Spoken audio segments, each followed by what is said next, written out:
యేసుక్రీస్తు నామములో మీ అందరికీ కూడా మా శుభాభివందనములు.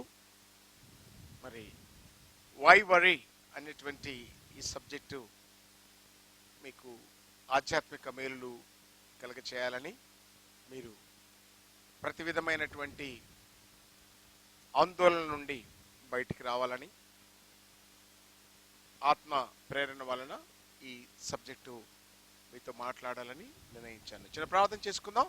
పరిశుద్ధుడైన తండ్రి, దయగల నాయన, నీ పిల్లలు ఎవరు కూడా టెన్షన్గా ఉండకుండా ఈ సమయంలో నీ పైన ఆనుకోవడం ఎలా నేర్పించే మాటలు వారు గ్రహించి తద్వారా వారు దీవెనలు పొందుకున్నటకు సహాయం దయచేయమని, బోధించుటకు నీ ఉపకారాత్మను పరిశుద్ధాత్మను సహాయం దయచేసి మీరు హెచ్చవలసినది, మేము తగ్గవలసినది. వరి అవుతున్నటువంటి, ఆందోళన చెందుతున్నటువంటి ప్రతి ఒక్కరూ కూడా ఈ విషయాలను బట్టి ప్రభువా వారు ఆందోళన విడిచి ప్రభునందు విశ్వాసం ఉంచుటకు సహాయము దయచేయమని యేసు నామములో అడుగుతున్నాం తండ్రి, ఆమేన్. ప్రియులారా, మరి ఈ యొక్క ఆధ్యాత్మికమైనటువంటి ఈ వీడియోలో నేర్పించేటువంటి పాఠము పేతురు రాసినటువంటి మొదటి పత్రిక 5వ అధ్యాయంలో మనం చూసినప్పుడు 7వ వచనంలో చెబుతున్నాడు, ఆయన మిమ్మును గురించి చింతించుచున్నాడు కనుక మీ చింత యావత్తును ఆయన మీద వేయుడి, నిబ్బరమైన బుద్ధి గలవారై మెలకువగా ఉండుడి. దిస్ ఇస్ ద స్టేట్మెంట్ అపోస్తలుడైనటువంటి పేతురు చెబుతూ ఉన్నటువంటి మాట సంఘమునకు. ఆయన మీ విషయమై చింతిస్తున్నాడు. మీరు అనుకుంటున్నారు నేను ఏమైపోతానో, నా ఆరోగ్యం ఏంటో, నా మెడికల్ రిపోర్ట్స్ ఏంటో, నా ఆర్థిక పరిస్థితి ఏంటో, నా కుటుంబ పరిస్థితి ఏంటో, నా ఉద్యోగం ఏంటో, ఈ కరోనా ఏంటో,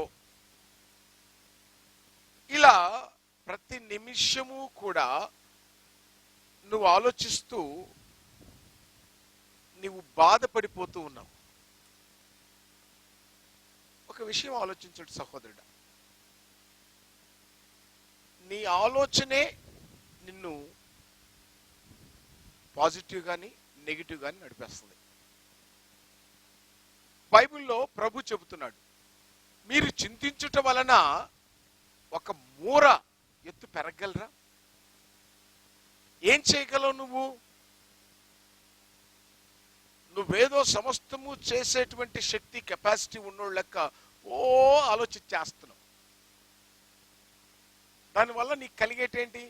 ఎక్కువ ఆలోచిస్తే నీ బ్రెయిన్ ఎక్కువ స్ట్రెస్ అయిపోయి దాంట్లో నుంచి బ్యాడ్ కెమికల్స్ రిలీజ్ అయిపోయి కొంతమందికి ముక్కులో, కొంతమందికి నోట్లో, థ్రోట్లో, స్టమక్లో, ఇంకా నానా రకాల చోట్లు అవి కలిగించేటువంటి బాధ పుళ్ళ రూపంలో అయితే కొంతమంది నోట్లో పుళ్ళు వచ్చి అల్లాడిపోతూ ఉంటారు.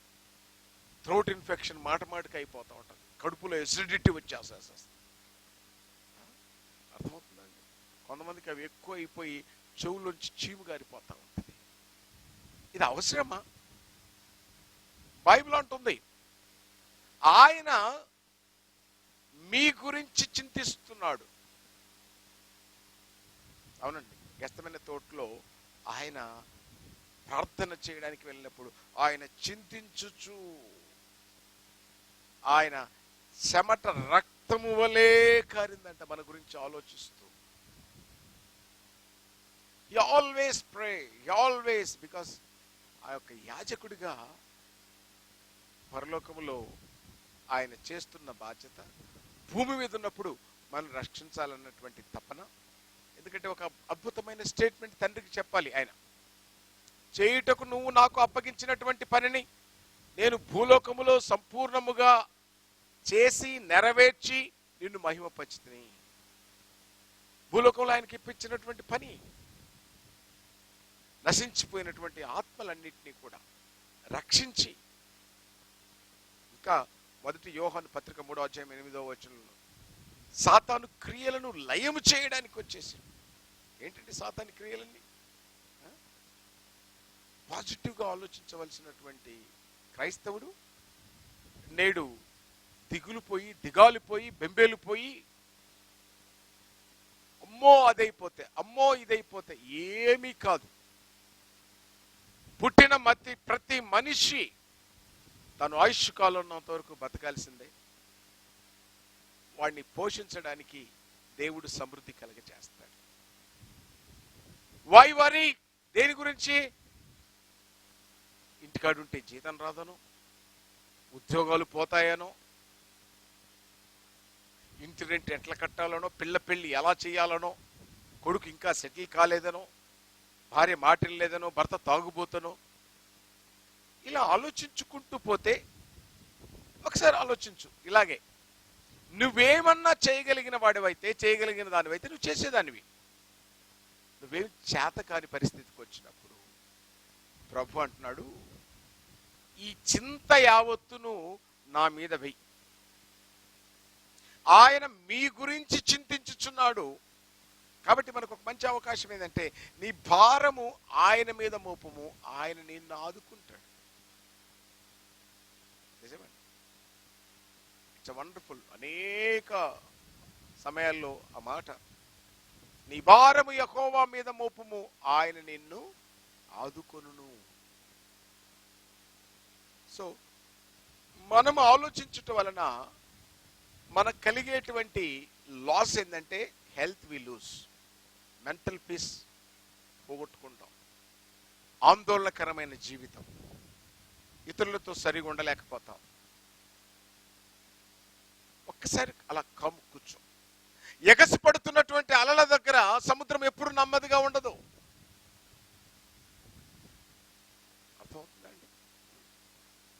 ఎప్పుడైతే సముద్రము కాముగా ఉంటుందో అది ఎంతో గంభీరంగా ఉంటుంది. అలాగే మానవుడు కూడా తనకున్న సమస్యల వలయంలో ఉన్నప్పుడు తన అంతరంగంలో చాలా కాముగా ఉండాలి. అదే చెప్తున్నాడు, don't be suffocated, don't be suffer, don't be violent in the spirit, be calm, be com.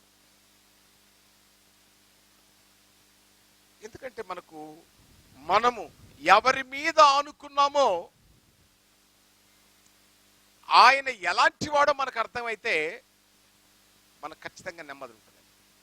బైబిల్లో యోహాను సువార్త 11వ అధ్యాయంలో 13 నుంచి మనం చదువుకుంటూ వస్తున్నప్పుడు, లాజరస్ ఆయనకున్నటువంటి ఇద్దరు అక్కల గురించి మనము అనేక సార్లు విన్నారు, చదివారు, చెప్పారు కూడా.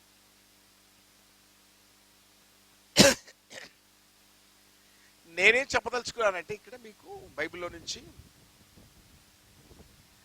లాజరస్ రోగి అయి ఉన్నాడు, ఈజ్ నాట్ వెల్ అని తెలిసింది.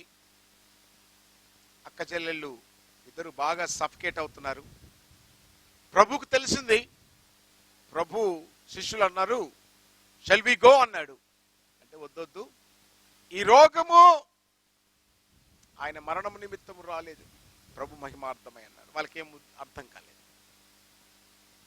అంతే ఉంటుందండి. ఎందుకంటే వాళ్ళు ఆయన చూసింది చూపు వేరు, వాళ్ళు వెంబడించిన ఆలోచన వేరు. పరిశుద్ధాత్ముడు వారి మీదకి వచ్చేంత వరకు కూడా వారు సంపూర్ణంగా ఏది సీరియస్గా తీసుకోలేకపోయారు. యేసుక్రీస్తు బెతనీ గ్రామంకి వచ్చినప్పుడల్లా లాజరు ఇంట్లో ఉండేవారు. మేరీ ఆయన పాదాల దగ్గర కూర్చొని నేర్చుకునేది. యాజ్ యూజువల్ మరి మార్తా భోజనాలు వండి పెట్టే కార్యక్రమాలు ఇవన్నీ చేస్తూ వచ్చింది. ఈ లోపల ప్రభు చనిపోయాడు. ప్రభు వచ్చే లోపల లాజరు చనిపోయాడు. పాతి పెట్టారు. 4 రోజులు అయిపోయింది, కుళ్ళిపోయాడు. యేసు ప్రభు ఊరిలోకి వచ్చాడని పరిగెత్తుకుంటూ వచ్చింది మార్త. బోధకుడా, మీరు ఇక్కడ ఉండింటే మా తమ్ముడు చనిపోయేవాడు కాదు. మార్త, పునరుద్ధానమును జీవమును నేను. నువ్వు కలవరపడుతున్నావు, నువ్వు బాధపడుతున్నావు, చింతపడుతున్నావు. డోంట్ వరీ, నీ తమ్ముడు చనిపోయాడు అనుకుంటున్నావు. ఎందుకంటే యోహాను సువార్త 5వ అధ్యాయంలో 25 నుండి చెప్పుకుంటూ వస్తాడు. తండ్రి తనంతట తాను ఏలాగున జీవము కలవాడై ఉన్నాడో కుమారుడు కూడా తనంతట తాను జీవము గలవాడై ఉన్నాడు. తండ్రి మృతులను ఏలాగు బ్రతికించుచున్నాడో కుమారుడు కూడా తనకిష్టం వచ్చిన వారిని బ్రతికించుటకు ఆయన అధికారము పొందినాడు. ఇదిగో మృతులు మనుష్య కుమారుని యొక్క శబ్దము వినుగడే వచ్చుచున్నది, అది ఇప్పుడే వచ్చున్నది. మృతులు మనుష్య కుమారుడి యొక్క శబ్దము విన్న ఎడల వారు సమాధుల్లోంచి లేస్తారు. I am the life and I am the resurrection. Got it? I am the life and I am the resurrection. ఒక్క ముక్క అర్థమైతే చెప్పు. అంటే మీరెట్ట పేజ్ పెట్టారో మార్త కూడా అట్లాగే పేజ్ పెట్టేసి, బోధకుడా ఏం చెప్తున్నావు? అమ్మా, నా యందు విశ్వాసము ఉంచి చనిపోయినను బ్రతుకును, బ్రతికి నా యందు విశ్వాసం ఉంచిన వాడు ఎన్నటికీ చనిపోడు. ఇదంతా థియాలజీ అండి, మాకేమర్థమవుతుందండి? మా బాధలు మావి, మా ఆలోచనలు మావి. యేసుబాబు ఉన్నాడా? యేసుబాబు ఆయిల్ తీసుకొని వెళ్ళిపోతే మందిరానికి యేసుబాబు ఆయిల్ బాటిల్ ప్రార్థన చేస్తాడు. ప్రార్థన చేస్తే ఆయిల్ రాసుకుంటే బాగైపోతాం. విచిత్రము మనుషులకు. అందుకే ఈ క్రీస్తు సంఘంలోనికి ఆయిల్ బాటిల్ తేనీయం. ఎందుకంటే నాకు మొదట్లో అనుభవం. ఆయిల్ బాటిల్ తెచ్చి ప్రార్థన చేయించుకున్నాక, ఏమండి ఎన్ని పూట్ల తాగాలి దీన్ని? ఉదయం తాగమంటావా? బ్రేక్ఫాస్ట్ అప్పుడు, మధ్యాహ్నం లంచ్ అయ్యక ముందుకు తాగాలనా వెనక్కి తాగాలనా? పడుకుండేటప్పుడు తలకు రాసుకొని, కాళ్ళకు రాసుకొని, ముక్కులో పోసుకొని, నోట్లో పోసుకొని. ఏందిరా ఇది? నీ బాధ ఏంది? నీ చింత ఏంది? ఇట్లాగే చాలా రోజుల కిందట కుటుంబము ఆయిల్ బాటిల్ తెచ్చుకొని ప్రార్థన, ఎందుకు లేని చెప్పి ప్రార్థన చేశా. 23 ఏళ్ల కిందట. మళ్ళా వాళ్ళ ఇంటికి విజిటింగ్ పోయినప్పుడు ఓ గూట్లో నుంచి,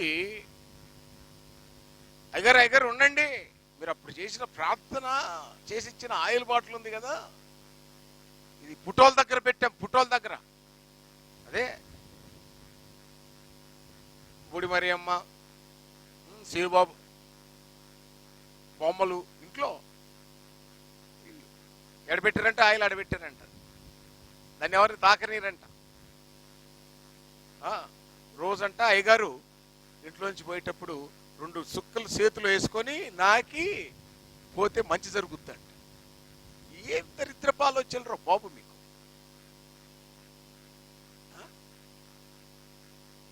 ఈ మధ్యకాలంలో వాళ్ళు ప్రార్థన చేసి ఇచ్చిన ఆయిల్ రాసుకుంటేనంట బట్టతల వస్తుందంట, పోద్దంట, ఎంటుకలు పెరుగుతాయంట. విపరీతమైన క్రేజీ. ఏమి చింత, ఏమి ఆలోచన? ఎంటుకలు ఊడిపోతున్నాయన వరి. ఇక్కడ చూడు, ఈ మార్తకు సత్య లేఖనాలను, సత్య జీవము రైట్ స్పాట్ వెళ్ళి చెబితే కూడా అర్థం కావట్లేదు. ఏమంటుందో తెలుసా?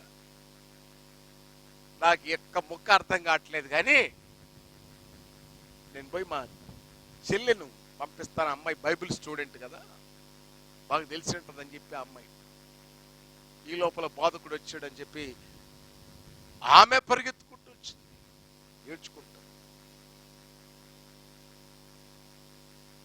వచ్చి, బోధకుడా, రబ్బోని, అబ్బాయి చనిపోయాడు, నేనే జీవమును పునరుద్ధానమును మార్తా, కంగారు పడకు, సమాధి దగ్గరికి తీసుకెళ్ళమ్మాయి. ఏం మాట్లాడుతున్నారండి? చచ్చిపోయి 4 రోజులు అయిందండి. మా బాధ, మా చింత ఎవరు తీరుస్తారు? Question mark ఫేసులు.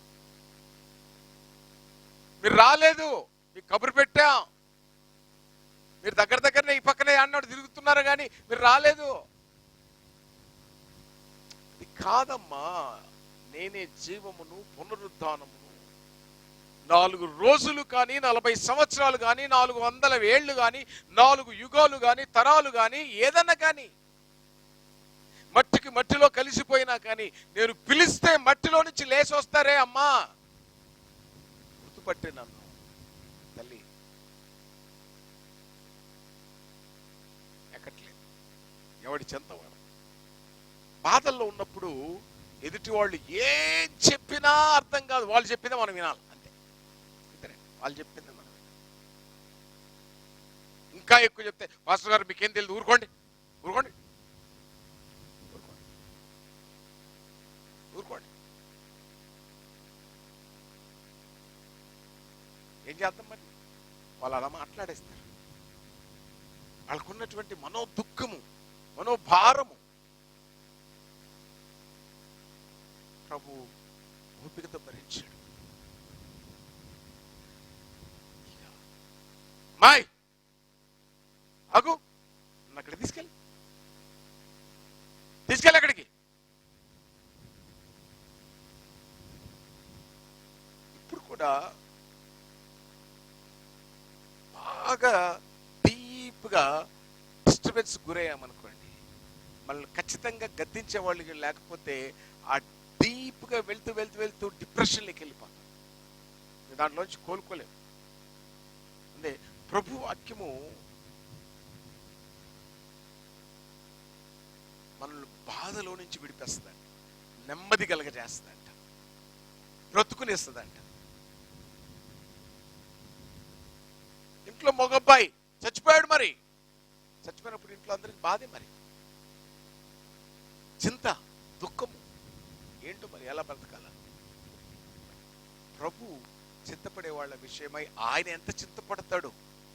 పేతురు అంటున్నాడు, ఆయన మీ గురించి చింతపడుతున్నాడు.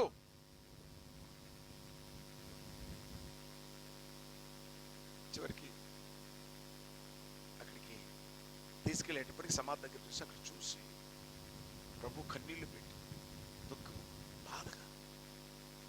Is very sensitive. ఆయన హృదయము చాలా మెత్తనిది, చాలా మెత్తనిది. క్రైడ్ అని రాయబడింది అక్కడ. ఏం చేశాడు? ఆకాశం వైపున కన్నులెత్తాడు, ప్రార్థన చేశాడు. తండ్రి, నువ్వు నన్ను పంపితవని ఇక్కడున్న జనాలు నమ్ములాగునా. అద్వితీయ సత్యదేవుడవు నువ్వు పంపిన యేసుక్రీస్తుని ఎరుగుటే నిత్య జీవమని జనులు ఎరుగుట్లేదయ్యా. నేను ఈ భూలోక వాసులకు, మనుషులకును పరలోక తండ్రివైన దేవాది దేవుడు వీరిద్దరికి మధ్యవర్తిని ఎరుగుతలేదయ్యా. నువ్వు పంపావు. అనేక సార్లు యేసుక్రీస్తు చెప్తాడు, తండ్రి అభిషేకించి లోకమునకు పంపినటువంటి వాణ్ణి మీరు. దేవుని కుమారుడు దేవుని నేను చెప్తే దేవదూతలు చేశారని చెప్పి నా మీదకి రాళ్ళు తీసుకుంటారా మీరు?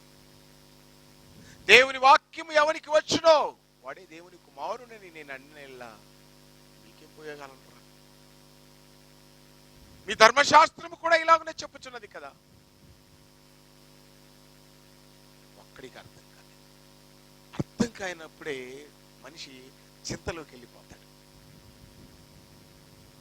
అర్థమైతే ఇంకా సరే. మార్తా మరియా ఇద్దరు వెళ్ళారు. ప్రభు ప్రార్థన చేసి, అమ్మాయి ఆ రాయి పొరలించుటో. మేమా? మీరే చేయాల పని. ఎప్పుడైతే ఆ రాయి పొరలించారో ప్రభు గట్టిగా పిలిచాడు, లాజరు బయటికి రా.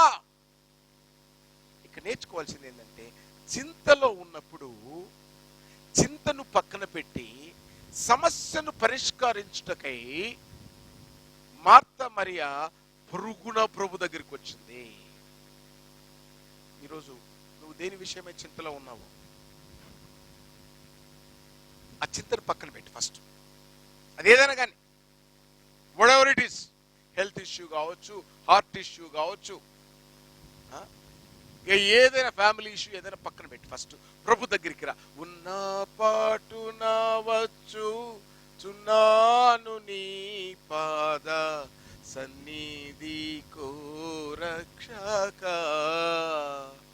పాత పాట నేను పుట్టిన ఆ time. The moment you move towards the Jesus Christ, first of all, the better beginning is of success అని చెప్పాడు. The better beginning. ఎప్పుడైతే నీ చింతను పక్కన పెడతావు, ఎందుకంటే ఇక్కడ మనకు పేతురు చెప్తున్నమాట, నీ చింతను పక్కన పెట్టు. ఎందుకంటే నీ గురించి ఆయన చింతిస్తున్నాడు. నీకంటే బెటర్ సొల్యూషన్ ఆయన ఇవ్వగలడు. నీకంటే బాగా ఆయన నీ ప్రాబ్లం సాల్వ్ చేయగలడు. నువ్వు చేయలేవు, నేను చేయలేను. చచ్చిపోయినటువంటి ఆ లాజరు గురించినటువంటి ఆలోచన సొల్యూషన్ అక్క చెల్లెలే చేయలేరు. సో ప్రభు చేతికి అప్పగించినప్పుడు ఆయన చేస్తున్న క్రియలో మనల్ని ఆయన మోటివేట్ చేస్తాడు, మనల్ని ఇన్వాల్వ్ చేసుకుంటాడు, మనల్ని జత పని వారిగా చేసుకుంటాడు. చూడండి, మార్త మరియల ఇద్దరిని ఆయన చేయబోయేటువంటి అద్భుతానికి వాళ్ళని ఇన్వాల్వ్ చేసి వాళ్ళతో పాటు కలిసి నడిచి అక్కడ వాళ్ళతో పని చేయిస్తూ, ప్రభువు పని చేస్తూ, తండ్రిని ఇన్వాల్వ్ చేస్తూ, ఆ పరిశుద్ధాత్మ శక్తిని కదిలిస్తూ ఒక్కసారి ఒక అద్భుతం జరిగింది. లాజరు బయటికి రా అన్నాడు. ఇందాక వాళ్ళు ఏం చెప్పారో తెలుసా? వాళ్ళ చింత, చచ్చిపోయి 4 రోజులైంది, కుళ్ళిపోయి శవము కంపు కొడుతుందో అన్నాడు. ఏమేమంటున్నాడు? నమ్మిక మాత్రం ఉంచు. Have faith in me. యోహాను సువార్త 14:1 చెప్తున్నాడు. Do not trouble your heart. నీ హృదయాన్ని కలవరపరచకండి. Have faith of God. Have faith in me. Have faith in God and faith in me. I will make you a great winner. ఎందుకంటే నేను జయించాను కాబట్టి జయించడం ఎలా నేర్పేస్తాను. ఎందుకు ఈ చింత అంటే పరిస్థితులను జయించలేకపోతేనే చింత.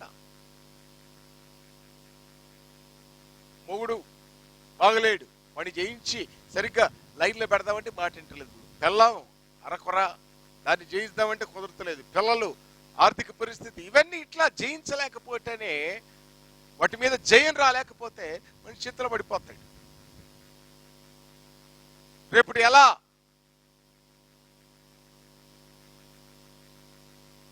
ఈరోజు మీరు అనేకులు ఇలా ఆలోచిస్తున్నారు. 45 రోజులైంది, ₹1 సంపాదించలేదు, ఏం లేదు, ఏ పనులు లేవు, ఇంట్లో కూర్చుంటున్నాం, తింటున్నాం, ఏ పని ఆగినా తినే పని ఆగుతలేదు. ఎలా ఎలా? చింత.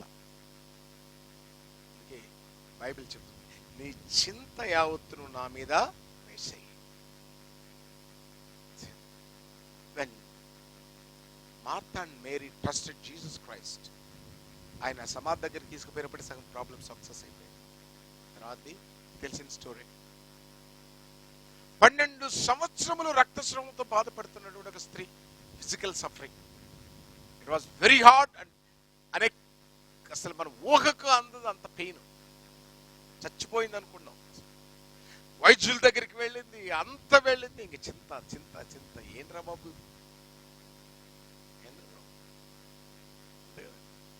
అన్నీ ఉంటేనే ఆడవాళ్ళకి కష్టాలు తప్పదు. అట్లాంటిది సమస్యలు. ఏం చేయాలి చెప్పుకోలేను.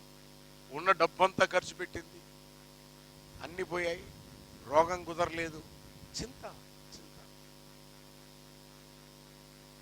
బట్ ఆ నోటున ఈ నోటున విన్నది. యేసుబాబు దగ్గరికి వెళ్తే మనకున్న సమస్యలన్నీ పోతాయి. కాబట్టి ఏం చేద్దాం? బయటికి చెప్పుకోకుండా కూడా చాటుగా వెళ్ళిపోయి ఆయన వస్త్రపు చెంగును ముట్టుకుంటే చాలన్నది అమ్మాయి. ముట్టుకుంది. ప్రభు అన్నాడు, ప్రభావము నాలో నుంచి పోయింది. అయ్యా, ఇంతమంది మీద పడుతున్నారు. అలా కాదు, అలా కాదు. విశ్వాసంతో ఎవరో నా దగ్గరికి వచ్చి నన్ను ముట్టారు. అమ్మాయి చెప్పుకుంది బయటకు వచ్చి, అయ్యా నేనేనయ్యా, నా చింత పోయిందయ్యా, నీ వస్త్రపు చెంగు తాకితే. ఆ వస్త్రపు చెంగు ఎక్కడుంది అనుకుంటున్నారు ఈ రోజున? యెషయా గ్రంథం 6వ అధ్యాయంలో మనం మొదటి వచనం చూసినప్పుడు, ఉజ్జియా మృతి పొందినప్పుడు యెషయా అత్యున్నత సింహాసనం మీద ఆసీనుడైనటువంటి ప్రభు నేను చూశాను, ఆయనకు పైగా కెరూబులు కెరాబులు ఉన్నాయి, ఆ చుట్టూ దేవదూతలు ఉన్నాయి. అయ్యో అపవిత్రమైనటువంటి పెదవులు కలిగినటువంటి వాడు నేను.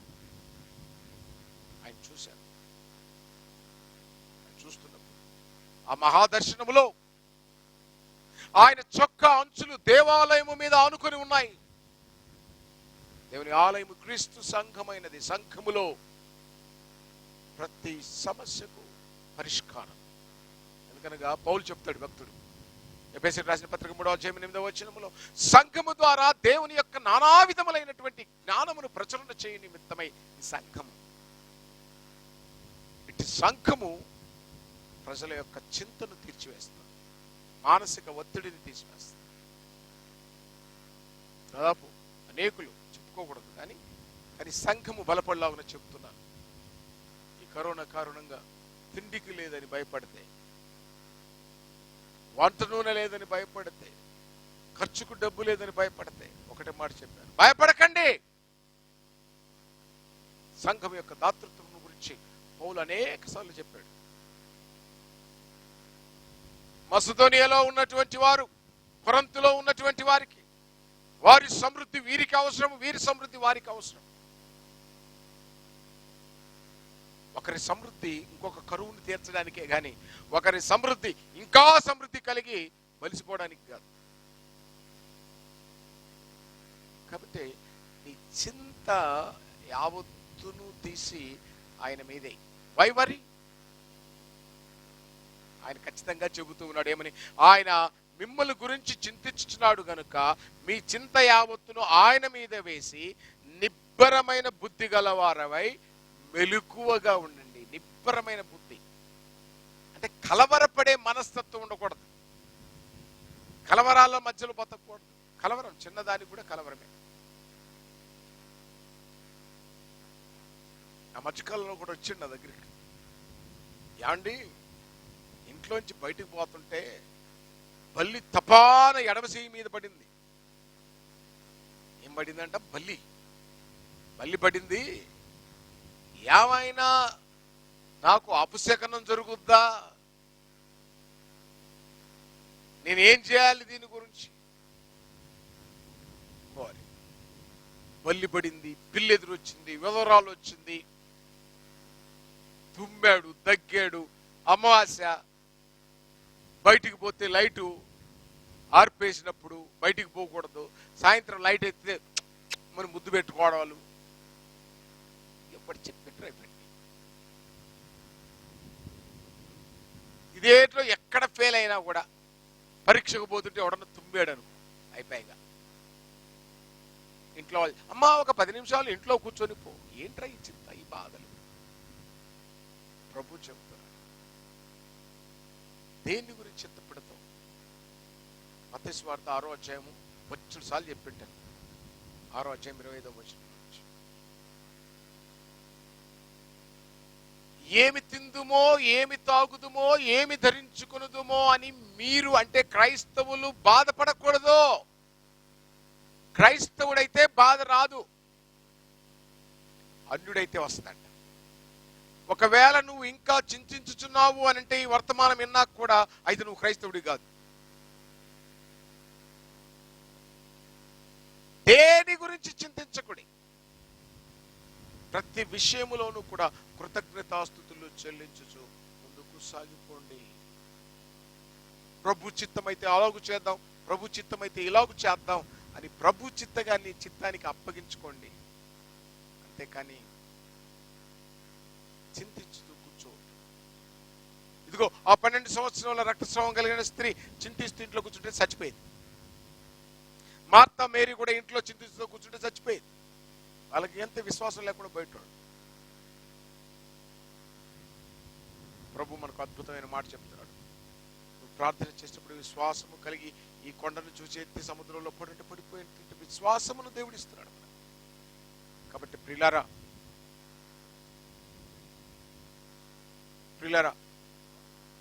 ప్రభు చెబుతున్నటువంటి మాట, దేని విషయమై చింతపడతారు? మత్తయి సువార్త 11వ అధ్యాయం 28-29 వచనాల్లో మీరు చూసినప్పుడు లేఖనం అక్కడ చెప్తుంది, ప్రయాసపడు భారం మోసుకున్న సమస్తమైన వారులారా నా యొద్దకు రండి, come on to me, I will give you the rest. నేను సాత్వికుడను దీన మనసు కలవాడను కనుక మీ మీద నా కాడి ఎత్తుకుని నా వద్ద నేర్చుకున్నప్పుడు మీ ప్రాణములకు విశ్రాంతి కలుగును అన్నాడు. ఐగుప్తులో 430 సంవత్సరాలు బ్రతికినటువంటి ఇశ్రాయేలు ప్రజలకు నెమ్మది లేదు. ఏడ్చారంట, దేవా అని ఏడ్చారంట. నెమ్మది లేదు, విశ్రాంతి లేదు, చింత, దిగులు, దుఃఖము, కొయ్యకాలు లేదు, గడ్డిపు లేదు, ఇటుకలు చేయాలన్నాడు. ఆ సమయంలో వాళ్ళు ఏం చేశారు? యెహోవాకు మొరపెట్టగా ఆయన హోరేబు కొండ మీదకి దిగొచ్చాడు. ఐగుప్తులో ఉన్న నా ప్రజల బాధలు నేను చూచి తిని, నేను విన్నాను, నేను అర్థం చేసుకున్నాను, నేను దిగివచ్చాను. ఎందుకో తెలుసా? ఆ ఐగుప్తు నుండి పాలు తేనెలు ప్రవహించే దేశానికి తీసుకుపోతాను. కాబట్టి చింతిస్తూ కూర్చుంటే నీకేం రాదండి, రాదు. ఎందుకంటే ప్రతి విషయంలో మనుషులు క్రియ చేయడం ఆపేసేసి నాకు విశ్వాసం ఉంది, నాకు విశ్వాసం ఉంది అంటున్నాడు. క్రియలు లేని విశ్వాసము మృతము. అలాగే క్రియలు ఉన్నాయి కానీ విశ్వాసం లేకపోతే మృతము. It's an joint force. విశ్వాసము ప్లస్ క్రియ రెండు కలవటం వలన ఈ చింత వెళ్ళిపోద్ది. ఎందుకంటే క్రియ నువ్వు ప్రారంభిస్తావు, విశ్వాసమునకు కర్త, దాన్ని కొనసాగించేవాడు యేసు. అర్థమవుతుందా? విశ్వాసమునకు కర్త, దాన్ని కొనసాగించేవాడు యేసు. ఆయన మీ వద్దకు వస్తాడు, మీ శ్రమలు తీర్చేస్తాడు అని చెప్తాడు. Ask unto me, I'll do. యోహాను సువార్త 15వ అధ్యాయం. It's my favourite. Always I read this. I read for you. ఇది చాలా మంచి, మీకు ఎవరైనా టైం ఉంటే చదువుకుంటా ఉండండి. ఎప్పుడు కూడా 15వ అధ్యాయంలో మనం చూసినప్పుడు ఇక్కడ కనపడుతుంది 1-7 వరకు. నేను నిజమైన ద్రాక్షవల్లిని, నా తండ్రి వ్యవసాయకుడు. నాలో ఫలింపని ప్రతి తీగను తీసి అవతల పారేస్తాను. ఎందుకు తెలుసా? అది ఎండిపోద్ది. ఎండిపోయినటువంటి ప్రతి తీగ తీసి దాని జనులు అగ్నిలో పాలు చేస్తారు. నా యందు ఫలించేటువంటి ప్రతిదీ ఇంకా అధికముగా ఫలిస్తుంది. నాకు వేరుగా నువ్వేమీ చేయలేవు. అర్థమైందా? మీరు నా యందును, నా మాటలు మీ యందును నిలిచిన ఎడల మీరు బహుగా ఫలిస్తారు. Keep this key. నీ చింత తీసివేయడానికి ఏమని చెప్తున్నాడు? మళ్ళీ చెప్తాను చూడండి. మీరు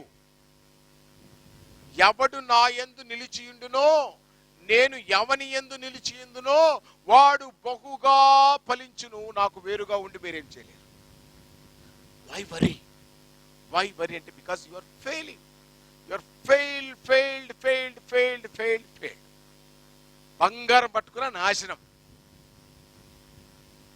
కొంతమంది అంట మట్టిని పట్టుకుంటే బంగారం అవుతుంది అంట. అంటే ఏంది ఇది అర్థం? యేసు మన యందును, ఆయన మాటలు మన యందును, మనం ఆయన యందును నిలిచి ఉన్నాడు. ఎలా అంటే అర్థం ఏంటంటే ఆయనలో, అంటే మనము క్రీస్తు సంఘంలో ఉన్న ఎడల, ఆ సంఘములో ఆయన వాక్యము మనలో నిలిచిన ఎడల మనము బాగా ఫలిస్తాము.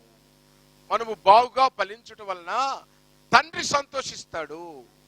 తండ్రి సంతోషించటం వలన ఆయన ఏమంటున్నాడంటే, నా యందు మీరు మీ యందు నా మాటలు నిలిచి ఉండిన ఎడల మీకేది ఇష్టమో అడుగుడి, అది మీకు అనుగ్రహింపబడును. మీరు బహుగా ఫలించటం వలన నా తండ్రి మహిమపరచబడును. ఇందువలనే కదా మీరు నాకు శిష్యులు అవుతారు. బాప్టిజం తీసుకుంటే శిష్యుడు కావు. పెద్ద బైబిల్ వేసుకుని చర్చికి పోతే బైబిల్ నువ్వు విశ్వాసం కాదు. ఈ కాలంలో ఇక యూట్యూబ్ల మీద యూట్యూబ్లు చూసుకుంటూ ఆ వర్తమానం ఈ వర్తమానం ఆడిట్టన్నాడు ఈడిట్టన్నాడు ఏం రాదు. Let's it have the relation fellowship with the God. తండ్రి ద్వారా కుమారుడితోటి, కుమారుడు తండ్రి ఇద్దరితో సవాసం ఎప్పుడైతే నీకు కలిగి ఉంటుందో అప్పుడు నువ్వు బహుగా ఫలిస్తావు. నీ చింతపో. వాయ్ వరి చేద్దాం, ఆలోచిద్దాం. ఏమి తిందుమో, ఏమి తాగుదాం, ఏమి ధరించుకుందాం. అన్యులు ఆకాశ పక్షులు చూడు, అవి విత్తవు కోయవు, కొట్లలో కూర్చుకోరు. వాటిని పోషించిన దేవుడు నిన్ను పోషించడం.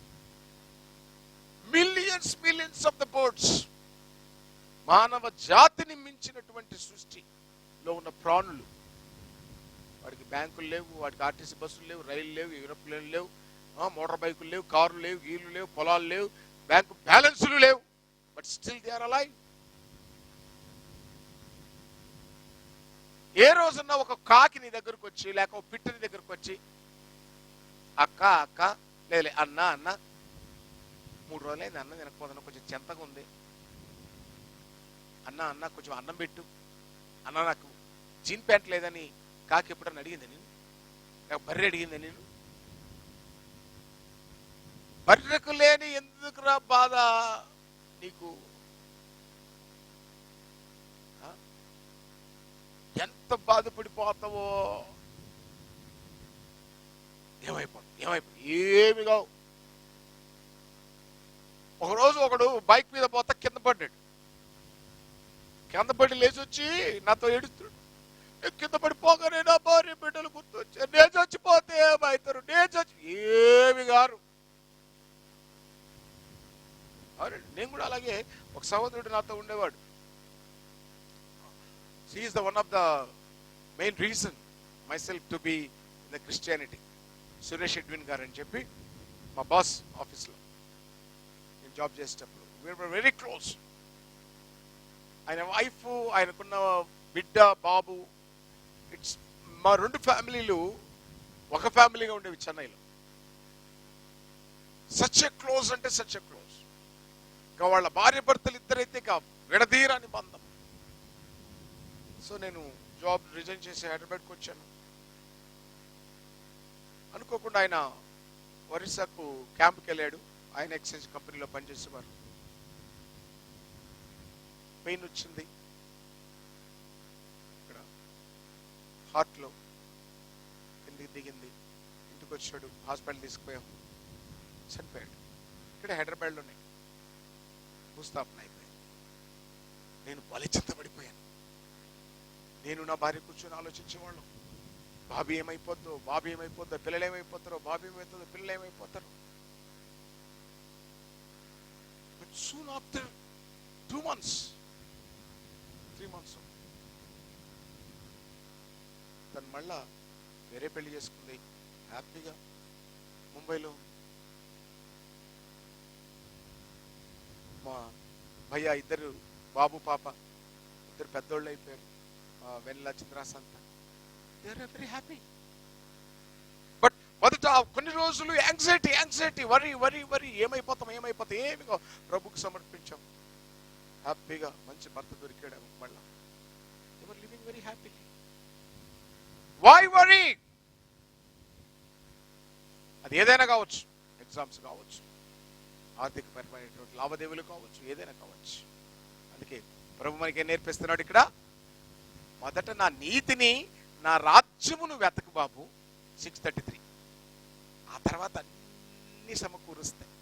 If you are in the kingdom people, if you are in the kingdom of the God, all things will be added.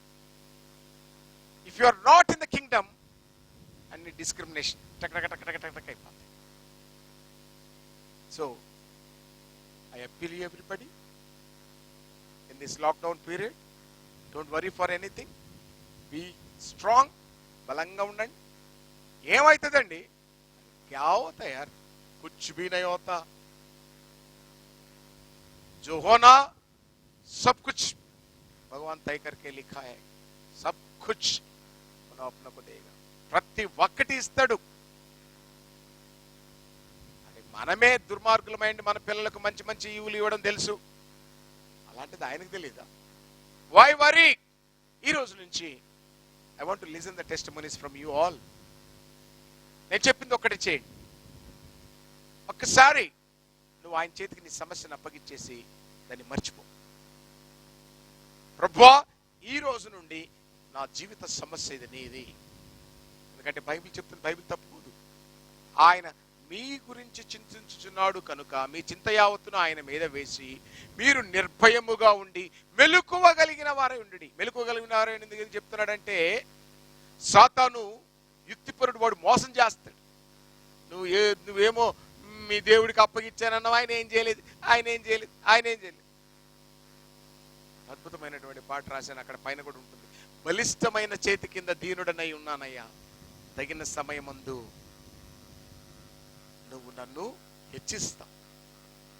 అంతవరకు నీ దగ్గర దీనుడై ఉంటాను, చింత మాత్రం పడను. Why worry? So we all say that we don't worry, we trust Jesus, we give thanks to Father. తండ్రి దేవునికి మహిమార్థమైనటువంటి జీవితాన్ని జీవిద్దాం. దేని విషయంలో కూడా భయపడం. యేసు నీవుండగా నాకు భయమెందుకు, యేసు తోడుండగా నాకు దిగులెందుకు. సింహాల బోనైనా సంహార దూతైనా, సింహాల బోనైనా సంహార దూతైనా, యేసు నీవుండగా నాకు భయమెందుకు. నాకెందుకంటే యాంగ్జైటీ. కళ్ళు కాళ్ళు చేతులు నిర్మాణకుడు నువ్వు. నా తల్లి గర్భములో నేను రూపుదిద్దకమునుపై తెలిసిన వాడవు నువ్వు. కాబట్టి మన చింత యావత్తును ఆయన మీద వేద్దామా? ప్రార్థన చేసుకుందాం. పరిశుద్ధుడైన తండ్రి, మా చింత నీ మీద వేస్తున్నాం, మా భారం మీ మీద వేస్తున్నాం అయ్యా. ఏ విధంగా మార్తా మరియలు నీ మీద భారము వేసినప్పుడు, 12 సంవత్సరాల రక్తస్రావం కలిగిన స్త్రీ తన భారము నీ మీద వేసినప్పుడు నువ్వేం చేసావో నేర్చుకున్నావు. నేటికి కూడా నువ్వు ఉన్నావు నాయన. తండ్రి, నువ్వు లేకుంటే ఏమీ లేదు. నీ కుమారుడైన క్రీస్తు ద్వారానే మా రక్షణ భారమును కూడా మీ మీద వేస్తున్నావు. మీరే కాపాడి మమ్మల్ని ఆశీర్వదించమని యేసు నామములో అడుగుతున్నాము తండ్రి.